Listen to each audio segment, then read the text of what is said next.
With the arrival of Black Ops 6 Season 2, I want to go ahead and give you the new best settings to be using in Black Ops 6 after the update. As always, if these settings do help you out in any sort of way, make sure you guys subscribe to the channel, click that thumbs up button, and turn notifications on so you don't miss out on my future Black Ops 6 videos. And with all that being said, man, let's get into the new best settings.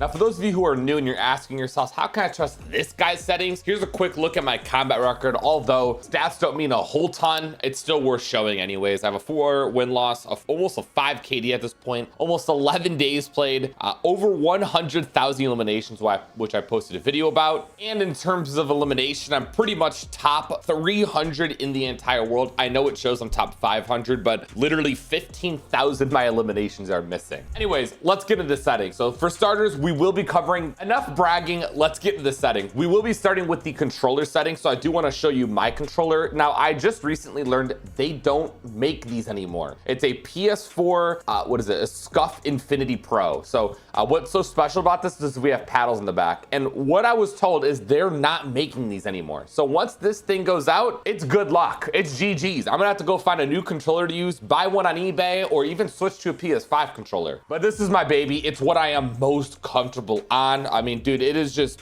the best gaming controller ever created, to say the very least. I got control freaks on, which help use my accuracy, and I'm able to press these paddles in the back, jump here, and slide here, so I can keep my thumb on the analog stick, keeping perfect aim and not having to take it off to go press those buttons. So I could slide and jump while having really, really good aim. And that's kind of like the secret behind these paddles in the back. I think it was important to show you guys my controller because then the rest of my settings will make a lot more sense. So that's why my button and stick layout are both default, because I have those paddles in the back to assist me. I really recommend getting some for your controller if you really want to improve in Black Ops 6. I'm pretty sure you could literally go to your local Walmart and there's like detachable paddles for the back of your controller, which are way more affordable and definitely worth it in my personal opinion, especially with these newer CODs. Just being able to be as fast as you possibly can is really important. My horizontal and vertical sensitivity, I didn't change.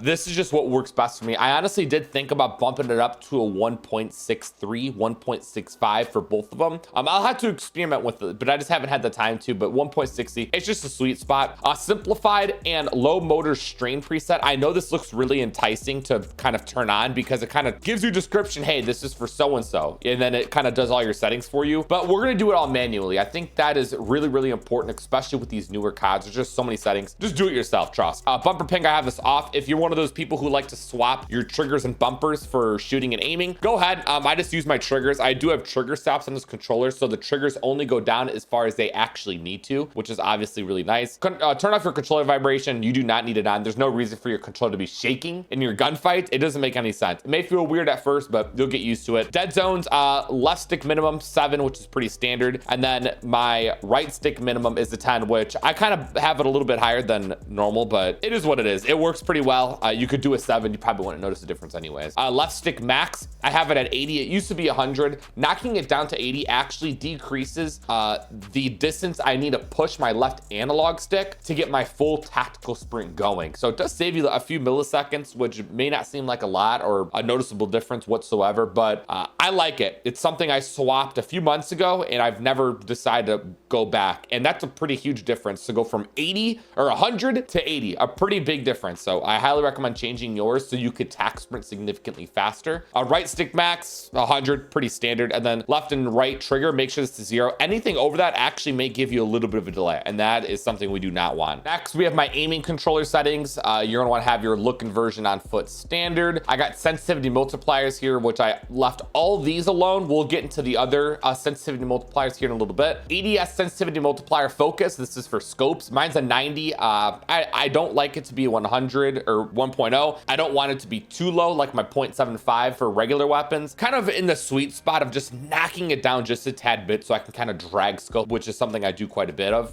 Aiming advanced settings, we have my ADS sensitivity transition timing, which is incredibly important. Very overlooked setting. Turn this on to instant instead of gradual. So it will apply your ADS sensitivity multiplier instantly when they're going from hip fire to aim down sight.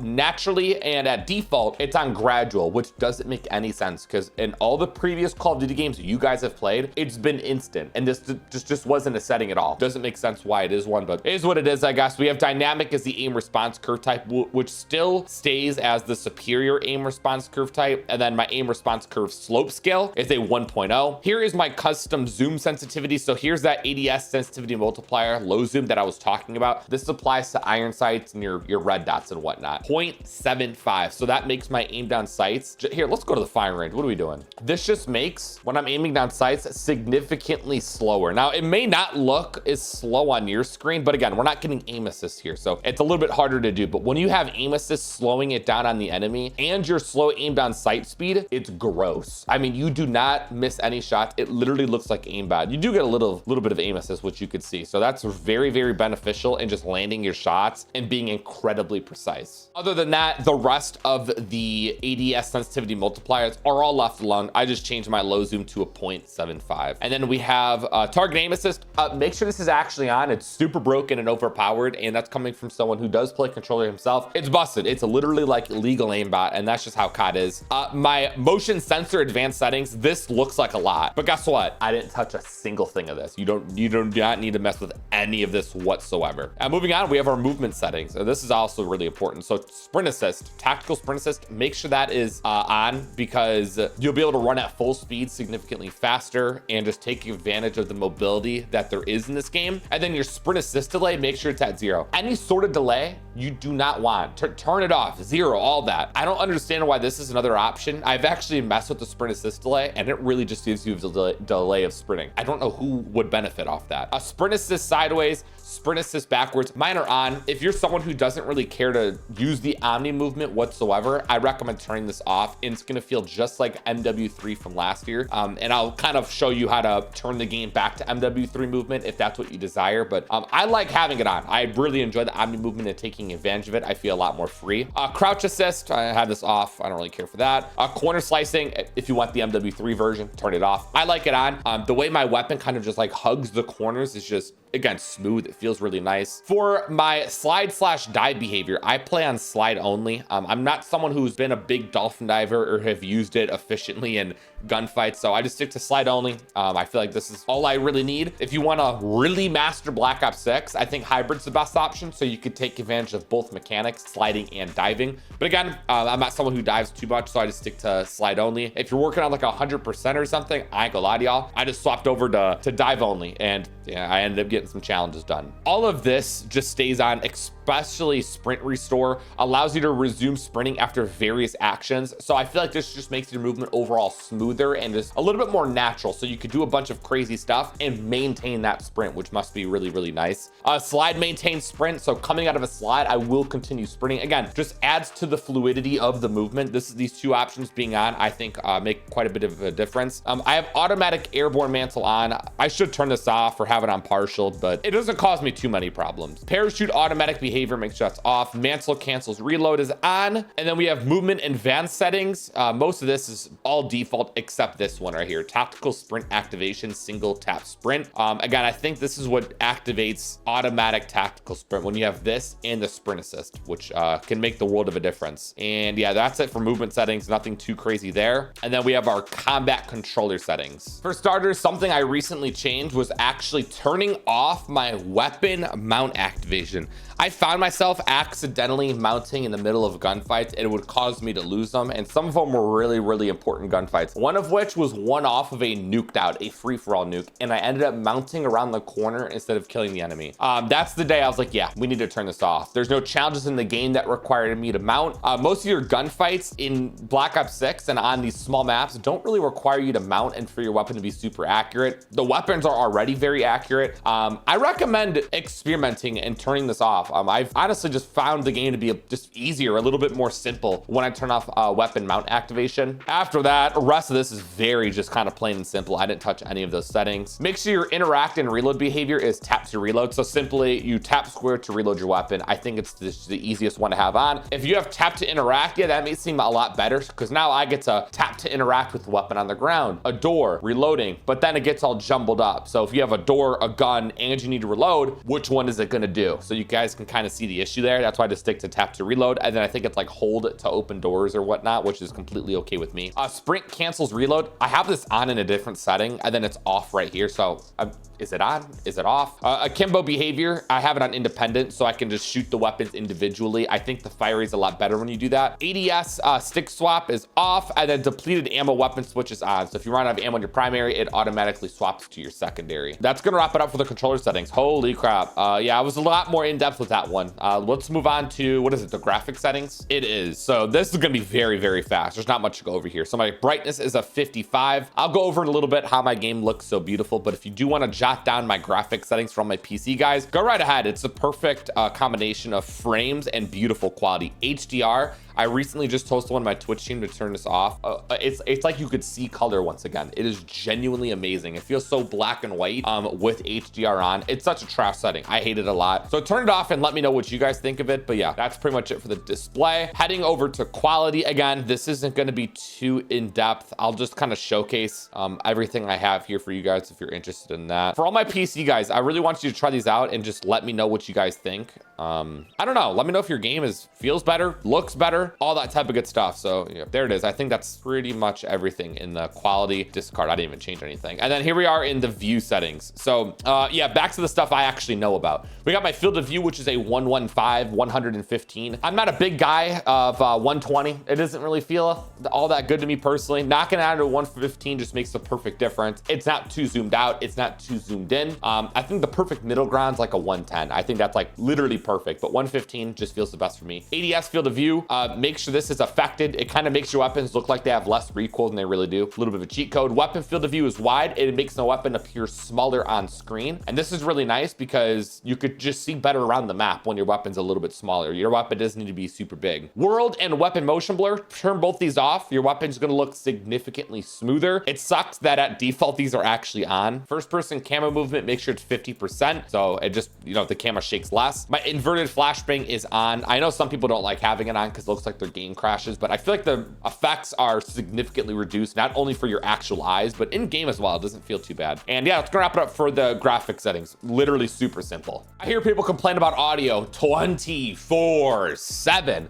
So here are my audio settings that have worked for me very, very well. I've been able to sound whore incredibly well, especially when the enemies do not have ninja on. This is what you want to run. So my master volume, it's 30. That's just my personal preference. If I turn it any louder, it's gonna be too loud. Adjust it accordingly for you. Gameplay music, it's a banger. What are we talking about? I have it on just a little bit in the background. I'm not sure if you could hear it, but I sure as hell can, and that's all that matters. I got dialogue and effects volume 100. The most important volumes in my opinion, because dialogue is when there's an enemy UAV or a helicopter, you got to get inside. Effects, those are your footsteps or you hear a grenade cooking. The most important audio, it's telling you where enemies are at. It's telling you what streaks are in. That's very, very important. Cinematic music, that's not important. That's just random music in the game trying to get your blood going. You don't need none of that. Turn that all the way off and then you can hear the rest of this significantly better. A little bit of a cheat code because I be seeing people using cinematic music for what? What, are you in a movie? No, we're not.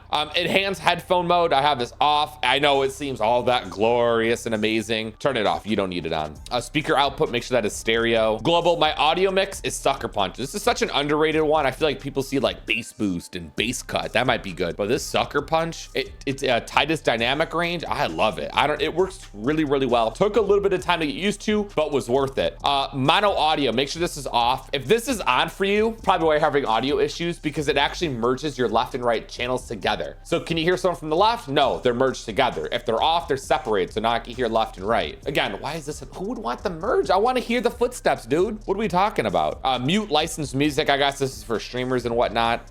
Probably probably a good idea. Let me do that. Asymmetrical hearing compensation. I think the combination having this on and Sucker Punch is what makes the audio very, very good and just notable so you can hear better. I saw someone post something somewhere. That's all I got to say, because I ended up copying these settings so I couldn't hear. I changed them and it worked really, really well. Frequency intensity, I didn't mess with any of that at all. Reduce the tinnitus sound. I turned this on. It does reduce the blaring of the flashbangs and concussions, which obviously can help you quite a bit, because that is honestly really obnoxious at times. Here's voice chat where I can communicate and get com banned for a month at a time. This doesn't matter because I won't be able to use it again. And finally, we do have my interface settings. So my menu prompts, I have controller because I play controller. Gameplay tips, I have this off. Tutorials off. I just hate having this stuff on my screen. Skip the introduction movie. So, you know, the cutscene at the beginning, you can actually skip this, which is really dope. That's why I have it turned on. So this is a little bit of a quick way to get back on the game. Skip kill cams, I have that off. Tool tips, again, off. I don't really care for that. Telemetry, if you want to see your FPS counter. Server latency, packet loss, turn it on. It's important in my opinion, especially these first three, so that's why they are on.